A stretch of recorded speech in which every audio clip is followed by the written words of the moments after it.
You wake up on an ordinary Tuesday. The sun is coming through your window. Your phone shows a dozen notifications. Somewhere outside, a car alarm is going off. And then you notice something is wrong. The street is empty, not quiet. Empty. No cars moving. No people walking. No birds even seem to be reacting to anything human. Every single person on Earth has vanished. Except you. Where did they go? Why were you the one left behind? You don't know yet. There is no news broadcast, no emergency alert, no official standing on a podium explaining what happened. You are alone on a planet built entirely for 8 billion people who are no longer here. So what do you do in the next 60 seconds? Your body doesn't understand the scale of what's happening yet. Your heart rate spikes. This is your amygdala, the almond-shaped structure deep in your brain, flooding your system with adrenaline because it has detected a threat it cannot categorize. You've never trained for this. No one has. You check your phone. No signal. The towers are still standing, but there's no one left to route your call to. And within hours, without engineers monitoring the network, the towers themselves will begin to fail. The first hour is about denial. You'll walk to a neighbor's door. You'll knock. Silence answers you every time. But here's where things get strange faster than you'd expect. By the end of day one, you'll realize something that never occurred to you before. Modern civilization is not a machine that runs itself. It is a live performance, and the moment the performers leave the stage, the lights start going out. Think about how many small human decisions you rely on without ever noticing them. Someone decided to open the grocery store this morning. Someone decided to keep the traffic lights running, to answer the phone at the hospital, to show up for their shift at the water plant. None of them are heroes in your daily life. They're just invisible until the exact moment they're gone. What happens when you get hungry on day two? Grocery shelves are still stocked, and nothing is stopping you from taking whatever you need. But refrigerated food spoils within a day or two once power fails, and within a week, most perishable food across the planet is unsafe to eat. Canned goods and bottled water become the real currency of survival, not because anyone is stopping you from having them, but because there's a finite supply and no one left to make more. Electricity is the first system to fully collapse, and it goes faster than most people assume. Coal and gas plants require constant human management and fuel delivery. Without a single operator, most will shut down within hours, some within minutes, as automated safety systems detect anomalies and cut power to prevent explosions. Nuclear plants are the exception, and this is where the story gets darker. They're built with redundant, automated cooling systems designed to run for days without a human touch. But days aren't forever. Eventually, backup generators run out of diesel, cooling pumps stop, and in a number of plants around the world, the fuel rods begin to overheat. Does that mean a second Chernobyl? Potentially dozens, unfolding silently over the following weeks, with no one alive to feel the consequences directly, but with radioactive contamination spreading into soil, rivers, and air for centuries after. You wouldn't know this is happening. On day one, you're just trying to figure out where to find food that hasn't spoiled, and staring at a world that looks the same but functions like nothing you've ever seen. Let's zoom out from you now, because your personal survival is only the smallest piece of what's unfolding. In your city, pets are now the loudest sound left, dogs behind fences that no one will open. This tells you something important. Humans didn't just disappear. We removed the only species actively managing the planet on a daily basis. Some animals do better than you'd expect. Cats scatter into the wild almost immediately and begin hunting on their own within days. Farm animals suffer the most immediately. Chickens, pigs, and cattle kept in industrial facilities depend on automated feeding systems that fail within days, and without anyone to release them, most confined livestock will not survive the first 2 weeks. Municipal water systems rely on constant pumping and chemical treatment. Within days, water pressure drops. Within weeks, taps run dry entirely. since sewage treatment plants fail at almost exactly the same time as everything else. Your entire country, meanwhile, is entering a slow-motion collapse that most disaster movies never bother to show, because it isn't explosive. It's structural. Dams need monitoring. Without maintenance, some erode or fail within years, flooding valleys that haven't seen water in generations. Farmland, tended by human hands for thousands of years, starts reverting almost immediately. Within a single growing season, weeds outcompete crops, and within a decade, most agricultural land begins the slow return to forest or grassland. Sounds impossible, doesn't it? An entire agricultural system, gone in one season? But here's the thing people miss. Nature was never defeated. It was paused.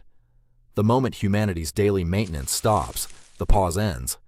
Now scale this to the entire planet, and the picture becomes almost unrecognizable within a single human lifetime. Cities are, structurally speaking, temporary. Concrete and steel look permanent, but they are in a constant battle against water, plant roots, and oxidation. A battle humans win only through continuous repair. Ecologist and researcher Alan Wiseman explored exactly this idea in his work, Imagining a Planet Without People, and one of his most striking findings was how quickly New York City's subway system would flood without pumps running around the clock. Not centuries, days. Within 20 years, asphalt cracks apart as plant roots push through, and forests begin reclaiming suburban neighborhoods. Within 50 years, most wooden houses collapse.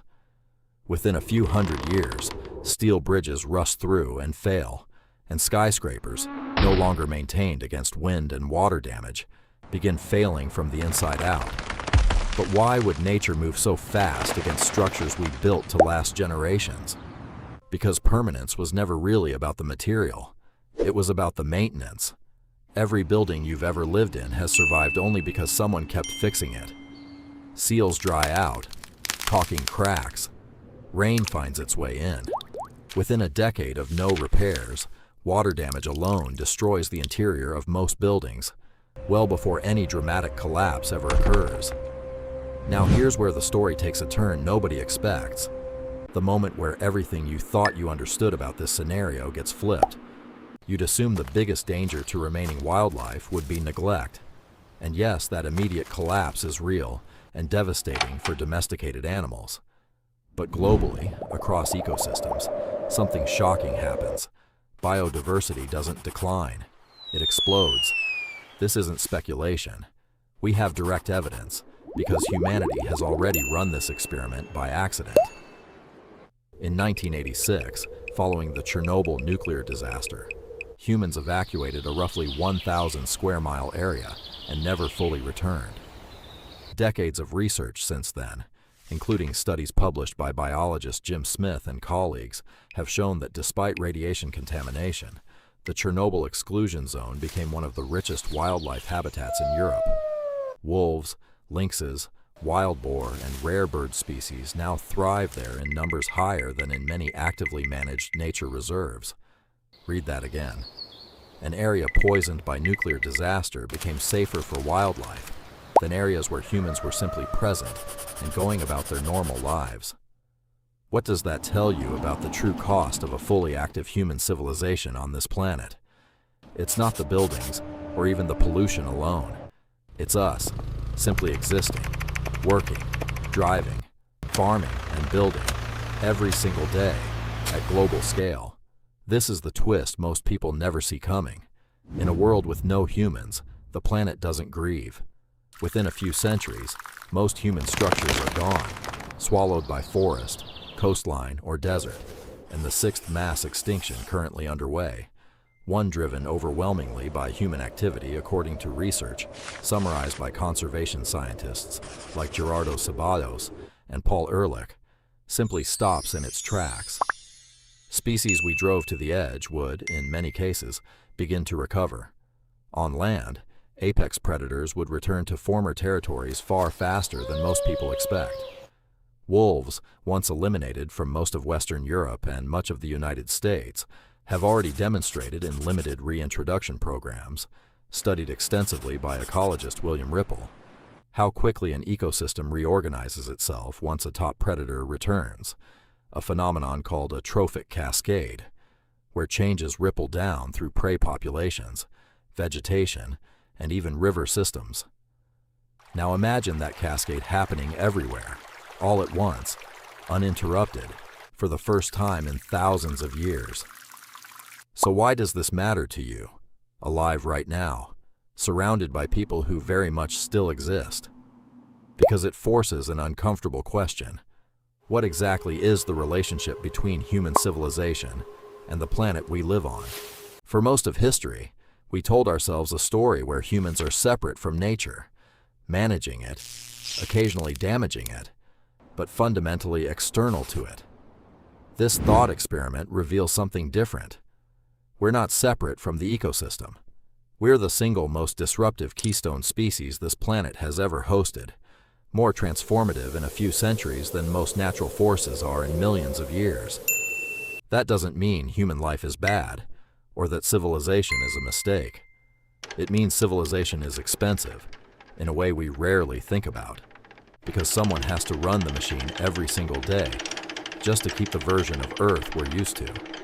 Every road you drive on, every crop in every field, every dam holding back a lake, depends on millions of ongoing human decisions and daily labor that we take completely for granted. Cognitive scientists, including researcher Elizabeth Loftus in work on how memory and attention shape perception, have long shown how quickly humans normalize their environment, treating even extraordinarily complex, fragile systems as simple background facts of life. You don't think about your city's water treatment plant when you turn on a faucet. That invisibility isn't an accident. It's how successful infrastructure is supposed to feel, unnoticed. This thought experiment strips that invisibility away completely. If every human vanished tomorrow, within one generation, the physical evidence of most modern convenience would already be crumbling. Within a few centuries, nearly all trace of the built world would be gone, reclaimed by exactly the same biological processes that built forests and grasslands long before the first human city ever existed. And you, the one person left in this scenario, would spend your remaining years witnessing something almost no human in history has ever seen directly. The planet, unmanaged and unrestrained, slowly returning to a version of itself that existed long before agriculture, long before cities, long before you. Maybe that's the real answer hiding underneath this entire question. It was never really about what happens to the planet if everyone disappears. It was about what's actually holding the world together right now, today, while every person you've ever known is still out there, still showing up, still keeping the lights on without even realizing that's exactly what they're doing. You wake up on an ordinary Tuesday, except now, after everything you've just learned, that sentence doesn't sound ordinary at all. It sounds like the last quiet moment before you understood, for the very first time, exactly how much work it takes, every single day, to keep the world looking the way you've always assumed it simply is.